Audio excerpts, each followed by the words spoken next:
Proyekto Helmo.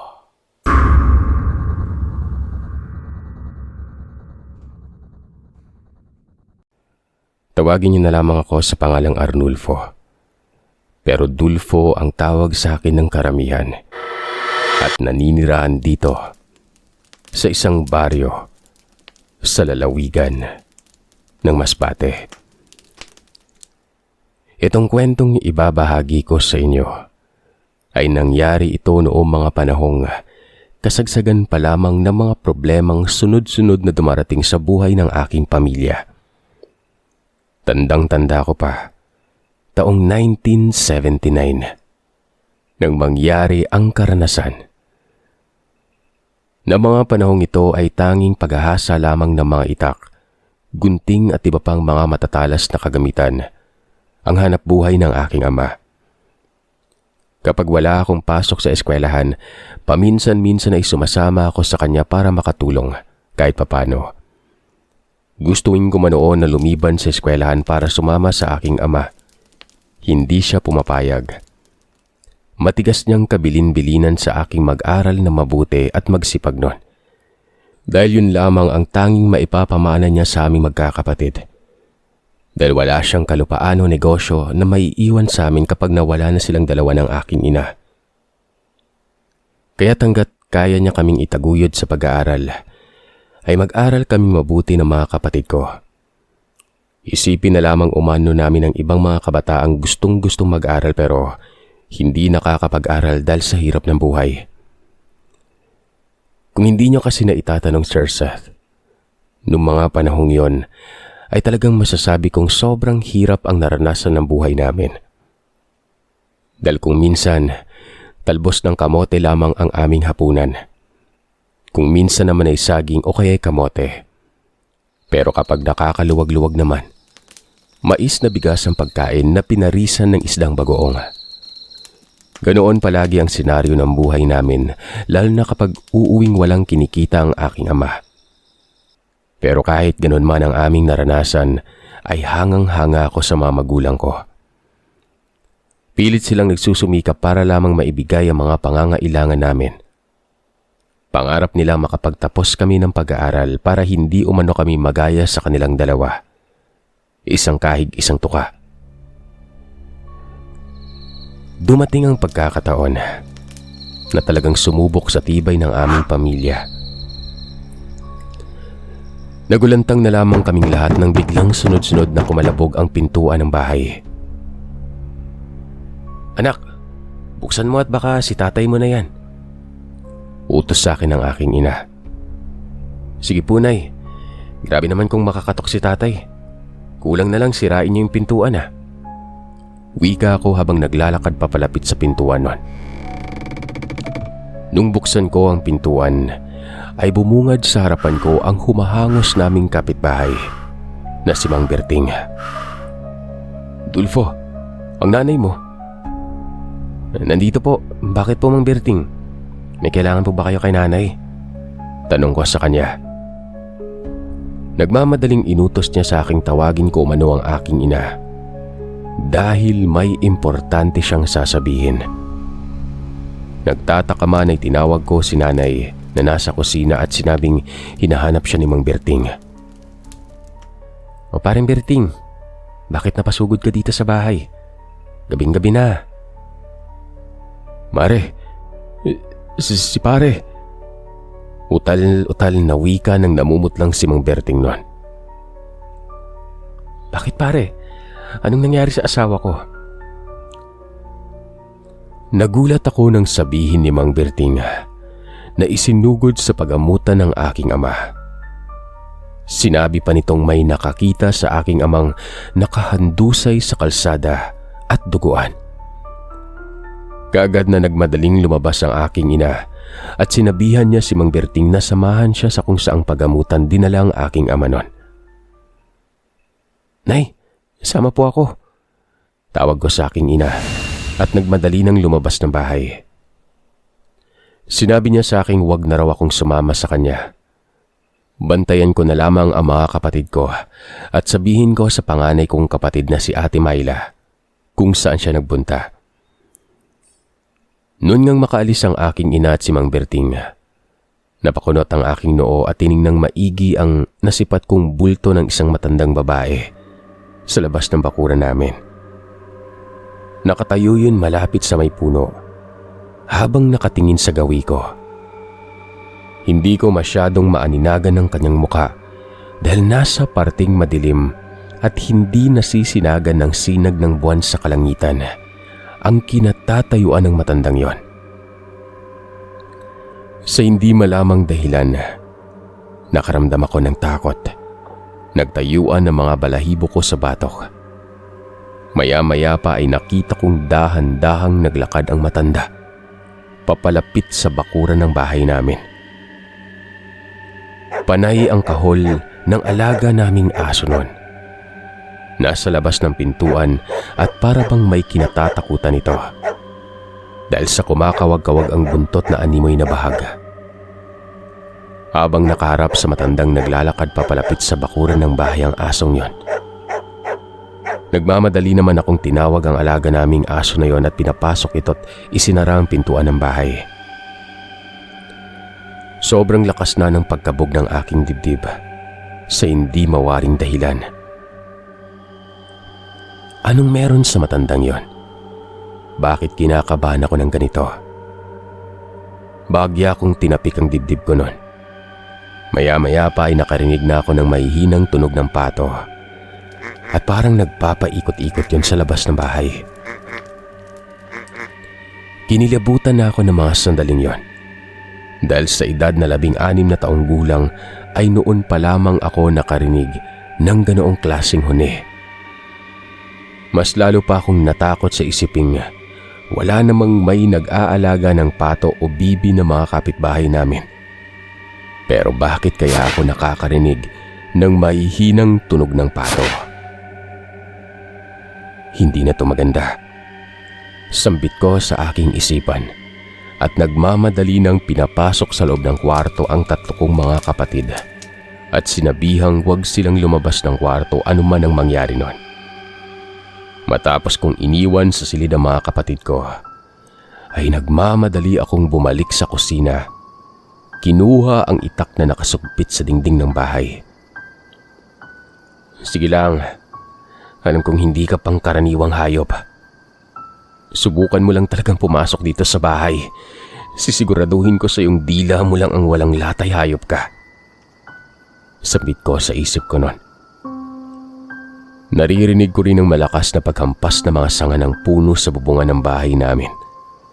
At para bang may paparating na bagyo. Kaya naman batid kong meron na talagang hindi tama sa mga nangyayari sa labas noon. Bigla na ring tumahimik ang alaga naming aso. Sumiksik ito sa ilalim ng mesa. Kahit kinakabahan na ako ng mga oras na yon, hindi ako nagpadaig sa nararamdaman ko. Alam kong ako lamang ang aasahan ng mga kapatid ko. Kaya dapat ay hindi ako magpadaig sa takot na nadarama. Sumagi sa aking isipan ang palaging ginagawa ni nanay tuwing nakakaramdam siya ng kakaibang kababalagan sa gabi. Naglalagay siya ng asin at bawang sa pintuan at bintana ng bahay. Kung kaya't yun ang ginawa ko. Kumuha ako ng asin at nagdurog na rin ako ng mga bawang. Tapos ay inilagay ko sa bintana at pintuan. Nagtapon rin ako ng mga dinurog na bawang sa may bintana noon, papunta sa labas ng bahay, nang sa ganoon ay umalis na ang kung anumang masamang nilalang o elemento mang nagpapaikot-ikot sa labas ng bahay. Sa tingin ko, Sir Seth, ay epektibo ang ginawa ko dahil sa pagdaan ng ilang segundo. Narinig ko ang malakas na pagaspas ng malalaking pakpak palayo, kasabay sa paghuni ng isang nakakapangilabot na ibon. At hindi ko mawari kung anong klaseng ibon ba yon.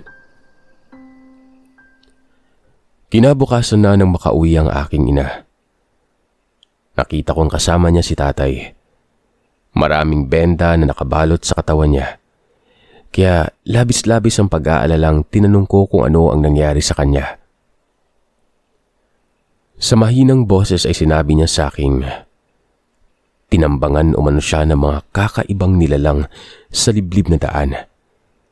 Noong pauwi na siya, hindi raw kasi niya akalaing makakarating siya sa isang baryong ni minsan ay hindi niya pa napuntahan.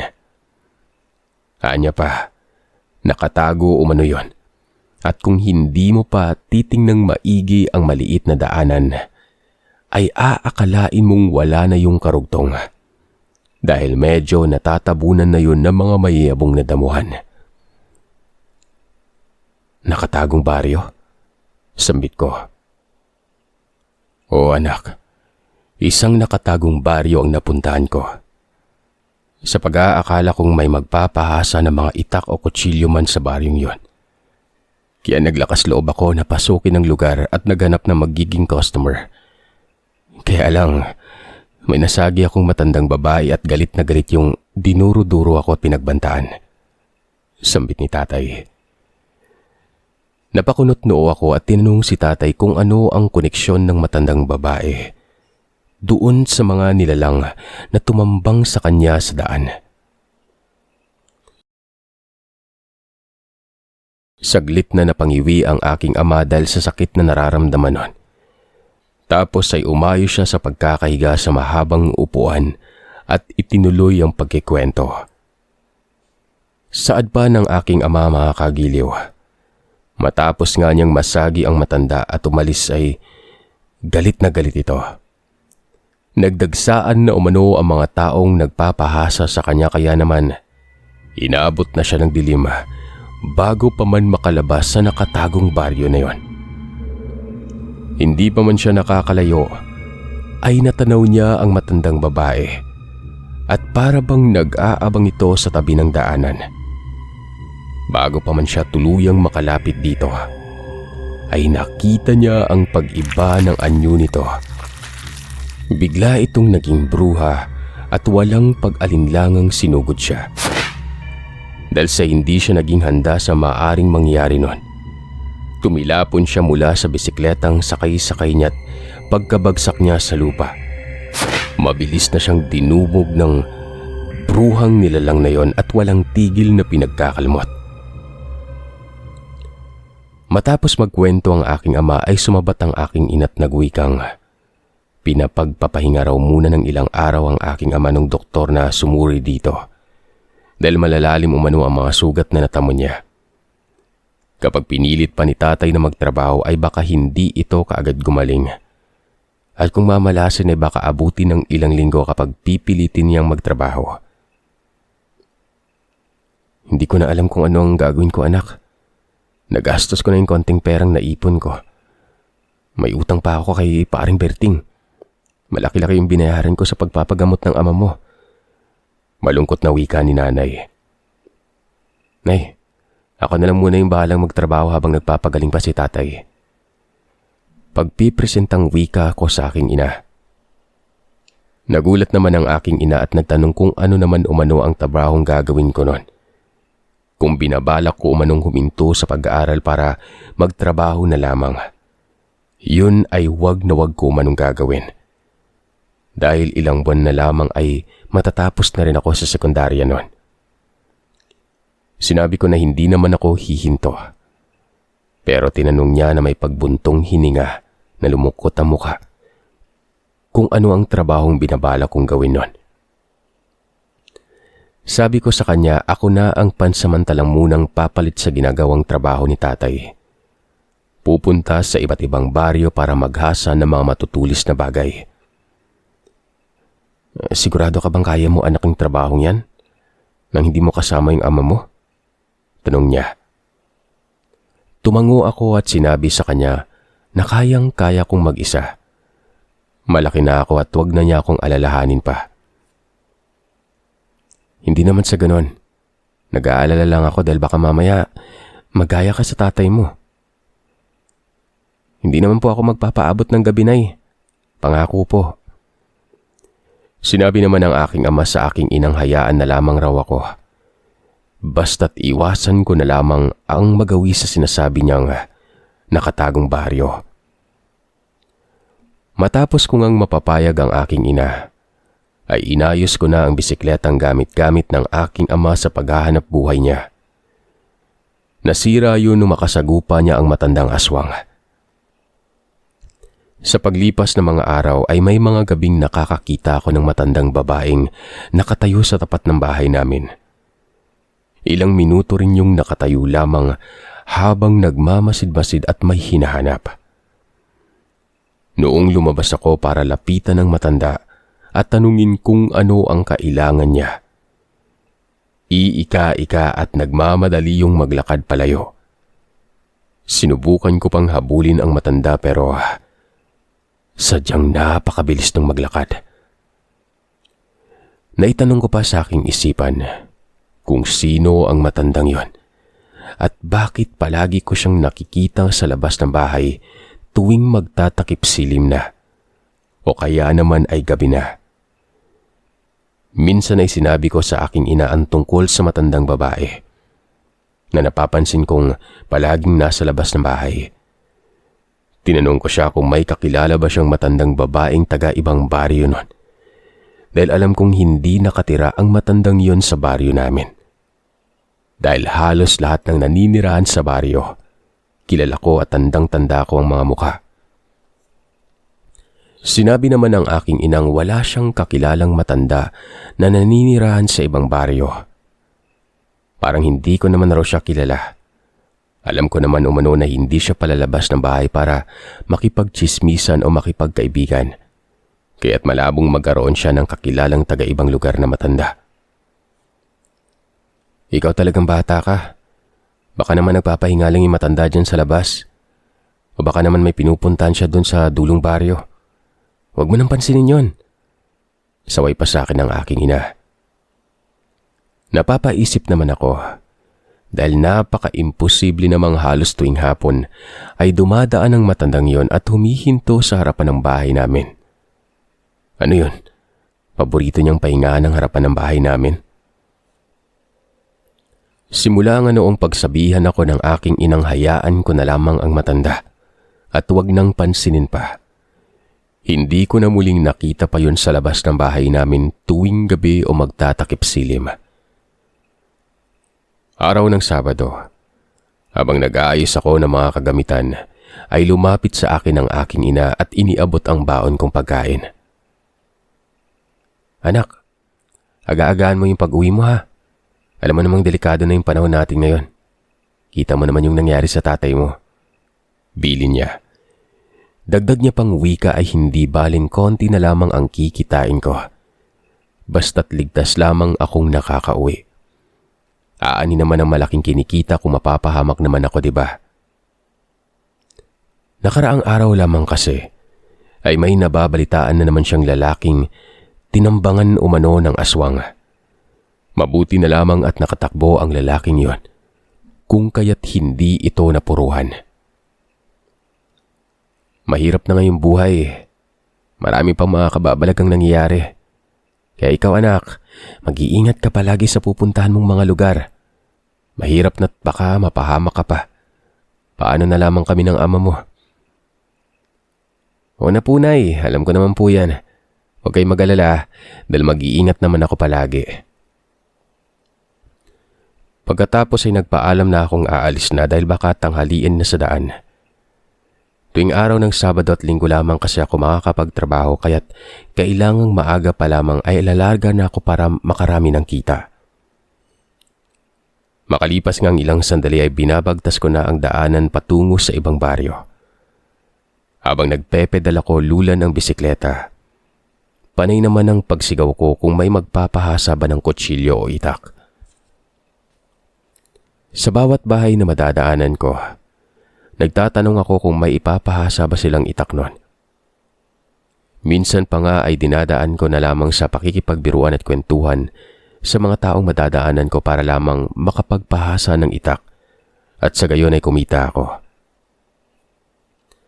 Sa pagdaan ng mga oras ay may mangilan-ngilan namang nagpapagawa sa akin pero nung sumapit na ang 2:00 ng tanghali, kukonti na lamang ang kinikita ko. Kaya naman naisipan kong pumunta pa sa ibang baryo. Hindi nga naglaon, napadpad ako sa isang maliit na daanang kakasya lamang ang isang tao. Liblib na yon, at pawang mga talahiban na lamang ang nasa gilid nun. Kung kaya't napagpasyaan kong pasukin ang lugar na yon na sa tingin ko ay isang baryo dahil natanaw kong marami-rami ang mga kabahayan. Sa isip-isip ko pa kasi ng mga sandaling yon, marahil ay wala nang nakakapasok pa ng ibang mga maglalako sa baryong yon. Kung kaya't pagkakataon ko na't paniguradong tiba-tiba na ako nito sa kinikitang pera paglabas ng baryo.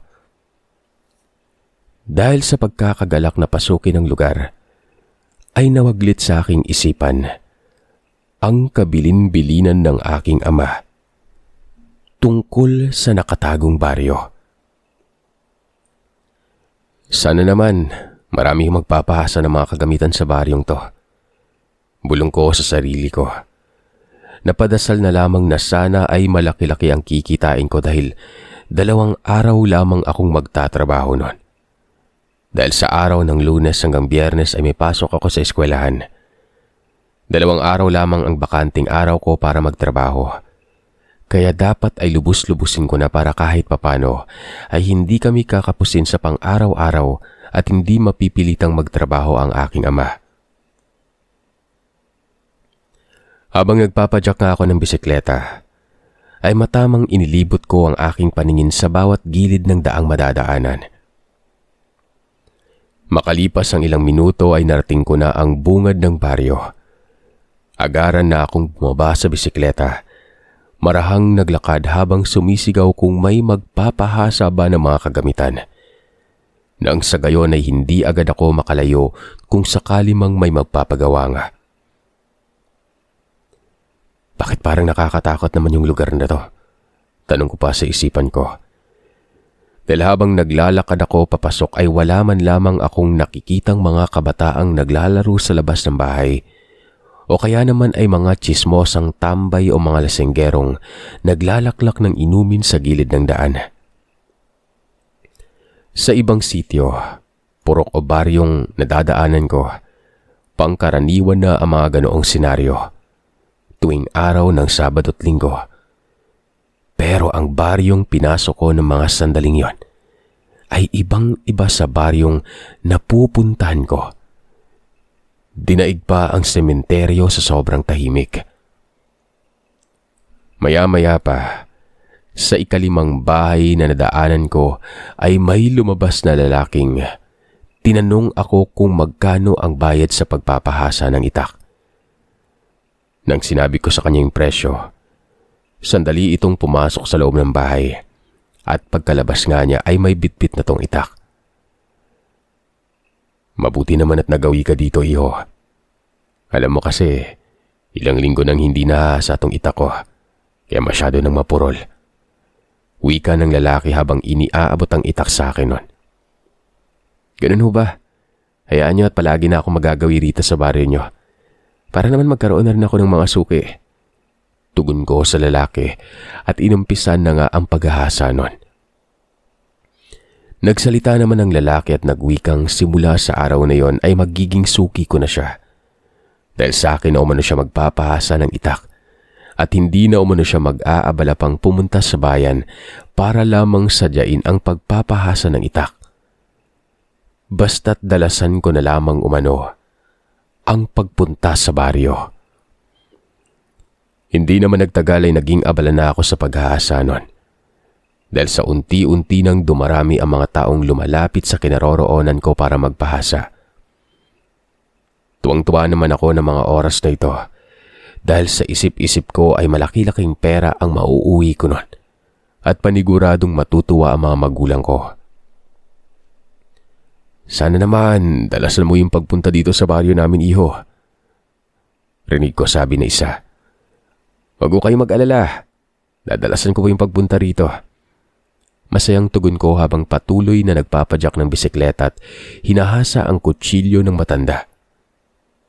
Napansin kong nagkatinginan sila at para bang may kung ano ang ibig sabihin ng kanilang kakaibang mga tinginan nun. Nakaramdam ako ng kakaiba, Sir Seth. Pero nawaglit ang kabang nararamdaman ko nang sunod-sunod na nagbayad ang mga nagpapahasa at yung iba ay doble pa ang binayad sa akin. Ang ilan naman ay hindi tinanggap ang mga sukli. Itabi ko na lamang raw yun para sa susunod na pagbalik ko. Makakalibre sila. Dahil sa naging abala na ako sa ginagawa ay hindi ko nga namalayan na inabot na pala ako ng dilim. Hindi pa rin ako tapos sa ginagawa ko at marami pa rin ang nagpapahasa sa akin nun. Na para bang hindi matapos-tapos ang mga pinapahasa ng mga taong naninirahan sa baryo. Hanggang sa makalipas pa ang mahigit 1 oras. Nang papatapos na ako at nag-aayos na ng gamit, ay may lumapit sa aking matandang babae. Saglit akong napatitig sa matanda dahil pamilyar sa akin ang itsura niya. Teka, parang kayo yung matandang nakikita ko sa tapat ng bahay namin itong makaraang araw ah. Sambit ko pa. Ngumiti ang matanda at nagsabing siya nga. Nabalitaan niya raw kasing maghahasa ang aking ama at nais niya raw magpahasa ng kutsilyo. Kaya pumunta siya sa bahay namin. Kaya nga lang ay nahihiya umano siyang kumatok sa tuwing nasa tapat na siya ng bahay. Kung kaya't umaalis na lamang siya. Kumunot ang noo ko at nagsabing minsan ko na siyang tinawag para tanungin kung ano ang sadya niya at sinundan ko pa siya noon. Kaya lang ay nagmamadali naman siyang maglakad palayo. Pasensya ka na, iho. Siguro hindi kita narinig nung tinawag mo ako. Nakangising wika pa ng matanda. Kitang-kita ko ang nangingitim na nitong mga ngipin. Muli ay nakiusap siya sa aking hasain ko na raw ang kutsilyo niya para hindi na raw siya magpabalik-balik sa bahay namin noon. Dahil sa murang isipan ko noon ay wala sa sariling, pumayag ako sa pakiusap ng matandang hasain ko muna ang kanyang kutsilyo. Ang sa akin lang kasi ng mga oras na yon, kumita ng malaki para may maiuwi ako at paniguradong matutuwa ang mga magulang ko. Sigo, wala akong problema. Akin na po yung kutsilyo at hahasain ko na. Pasensya ka na, iho. Pero kasi hindi ko dala yung kutsilyo. Umaari ay sumama ka na muna sa bahay at doon mo na lang hasain. Ganun po ba? Sige, walang problema po. Nanghihinayang rin naman kasi ako sa kikitain kung uuwi na kagad. Tsaka nandun na ako, lulubos-lubusin ko na nun. Bago ako umalis para sundan ng babae, ay napansin kong kakaiba na ang tinginan ng mga nagpapahasa at kung kanina ay ang aamo ng kanilang pagmumukha. Nang mga sandaling yon ay parang mga aso nang sumisinghap-singhap at nagpapatunog ng ngipin. Narinig ko pang sinabi ng matanda sa mga iyon na siya umano ang nauna kaya't walang mangingialam. Hindi ko alam kung ano ang ibig ipahiwatig ng matandang yon. Hindi ko na lamang pinansin ang kakaibang kilos nila at sinabi ng matanda. Ang sabi ko na lang sa sarili ko ay saglit lang namang maghasa ng kutsilyo. Paniguradong bago lamunin ng kadiliman ng buong kapaligiran ay makakalabas na ako ng baryo. Amanang, malapit na po ba dito yung bahay nyo? Tanong ko sa matanda habang nakasunod lamang ako sa paglalakad. Malapit na, iho. Doon lang sa unahan pa. Naroroon na ang bahay ko. Hindi na ako muli pang nagtanong at tahimik na lamang akong nakasunod sa kanya. Habang naglalakad, pansin kong pawang mga naglalaki ang puno na ang aming nadadaanan at medyo malayo-layo na sa mga kabayan. Sandali akong napapaisip kung may kabahayan pa ba sa unahan. Parang malapit na yata kami sa paanan ng gubat. Mabuti na lamang at may daladala akong flashlight kaya may pang-ilaw ako sa daanan dahil mukhang aabutan na nga ako ng dilim. Kala ko pa naman ang lapit lang ng bahay ng matandang to. Inis ko pang sambit sa sarili nun. Hindi naman nagtagal ay nakaramdam na ako ng kakaibang kutob. Dahil kanina pa talaga kami naglalakad pero wala man lang akong napapansing kabahayan. Mukhang niloloko yata ako ng matandang to. Upakan ko na kaya to. Nararamdaman kong kakaiba ang ihip ng hangin. Parang may nagbabadyang paparating na bagyo. Nang tingnan ko ang mga nagsasalpukang mga sanga ng punong malalaki dahil sa lakas ng hanging tumatama. Nagdahan-dahan na ako sa paglalakad at hindi inaalis ang tingin sa matandang babaeng nauunang maglakad dahil ibang-iba na talaga ang hinala ko noon. Hanggang sa maya-maya pa'y bigla na lamang itong napatigil sa paglalakad. May natanaw akong isa pang lalaki ang lumabas mula sa talahiban. Kitang-kita kong naglalangis ang buong katawan nito at walang humpay ang pagtagas ng laway sa bungangat. Namumula ang mga matang aakalain mong may sakit na sore eyes. Kakaiba rin ang hugis ng mga mata ng lalakit, parang yung nagbabaga ng katulad ng sa aso o pusa. Nagpasabog rin ng kakaibang napakabahong amoy ang lalaking yon. At sa tingin ko ay dahil yon sa kumikintab na langis na ipinapangpahid nito sa kanyang katawan. Naloko na, sambit ko. Pipigilan ko pa sana ang matanda at sasabihin sa kanya ang tungkol sa lalaking nakita ko, pero patuloy pa rin sa paglalakad ng matanda. At tila ba hindi man lamang ito natakot sa nilalang na nasa unahang bahagit nakaabang lang. Pero ang mas lalong ikinapang hilakbot ko ay noong mapansin kong parang dahan-dahang gumagalaw ang buhok ng babaeng yon. At tila ba may sariling buhay ang mga yon na marahang nagsisipag-angatan. Sandali akong napatda at para bang naistatwa sa kinatatayuan ko. Ramdam na ramdam ko ang pangangatog ng mga tuhod ko dahil sa takot at grabing lakas ng kabog ng aking dibdib na parang dinadaga. Sa nakikita kong kakaiba sa dalawa, saka pa lamang pumasok sa isipan ko ang palaging paalala sa akin ng aking ama. Naloko na. Mukhang hindi mga tao yung dalawang to. Ito yata yung sinasabi ni tatay na nakatagong baryo. Bakit hindi ko kasi naalala yung bilin ni tatay sa akin Tanong ko sa isipan ko nun. Marahan kong kinuha ang patalim sa bisikleta ko at ang mga kinikita kong pera.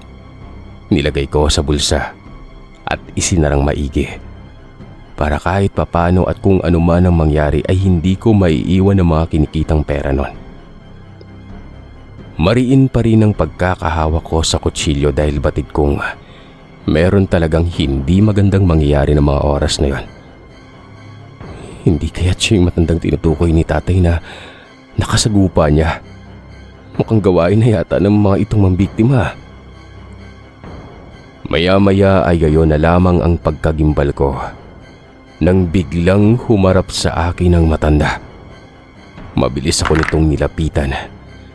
Mabuti na lamang at naging alerto ako dahil bago pa man ako malapitan ng matanda, mabilis kong sinakyan ang bisikleta.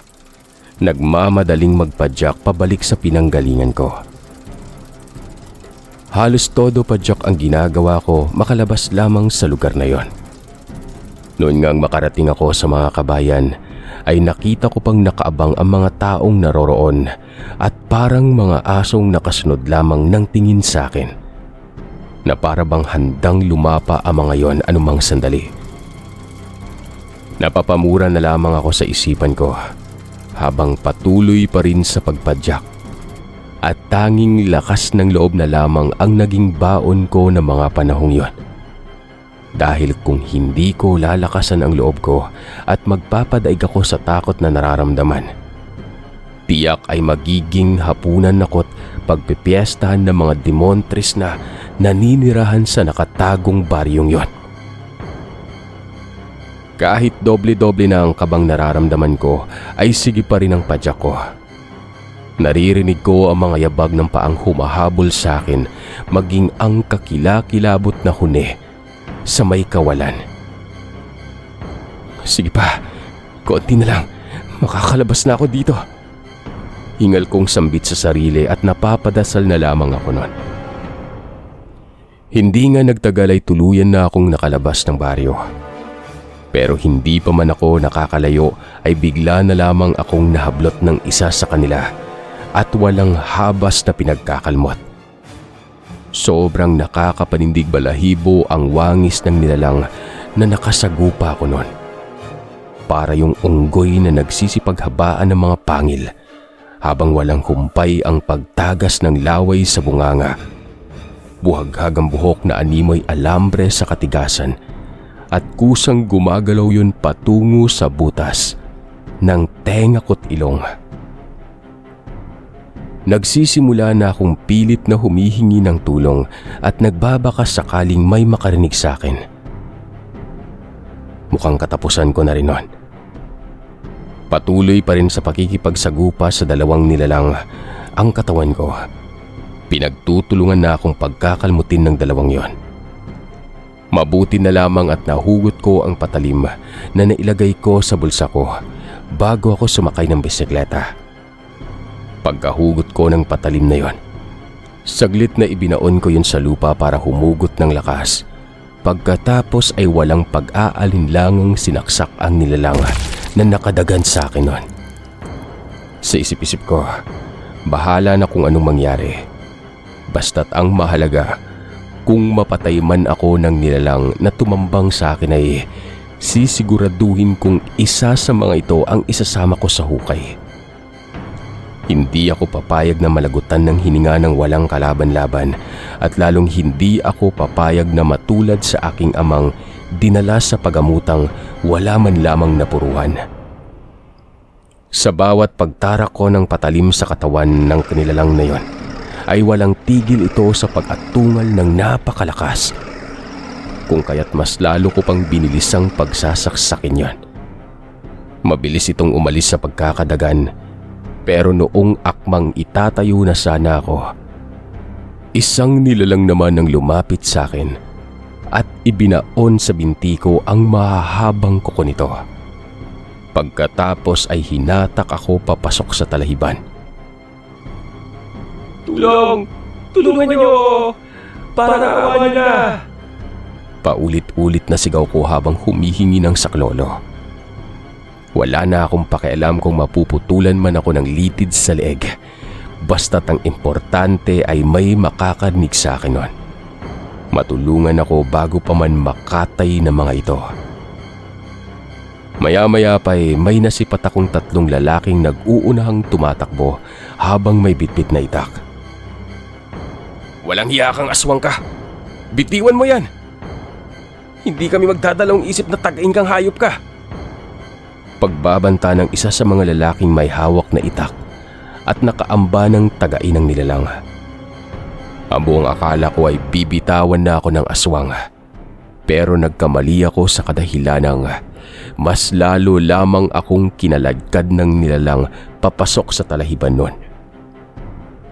Mabuti na lamang at bago pa man ako tuluyang mahatak nito sa talahiban, ay mabilis nang hinawakan ng lalaki ang kamay ko at hinatak pabalik.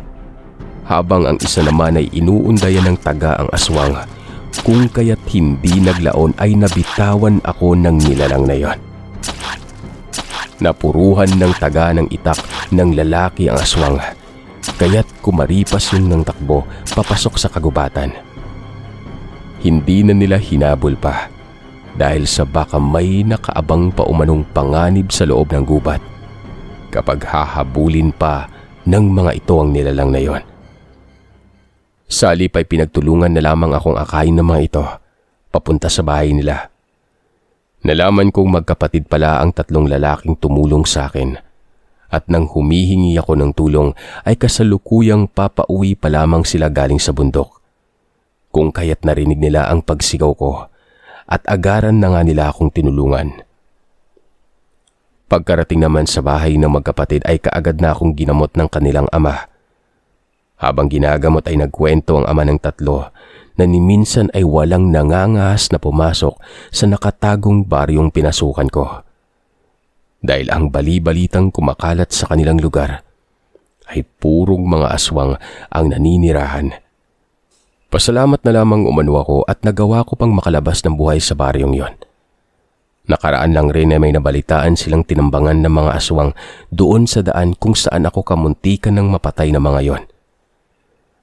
Matapos akong gamutin, ay nagpresenta ang 3 lalaking ihatid na raw nila ako papunta sa baryo kung saan ako nakatira. Dahil baka mamaya ay muli na naman akong tambangan ng 2 nilalang. Mahirap na at baka sa ikalawang pagkakataon, mapuruhan na ako.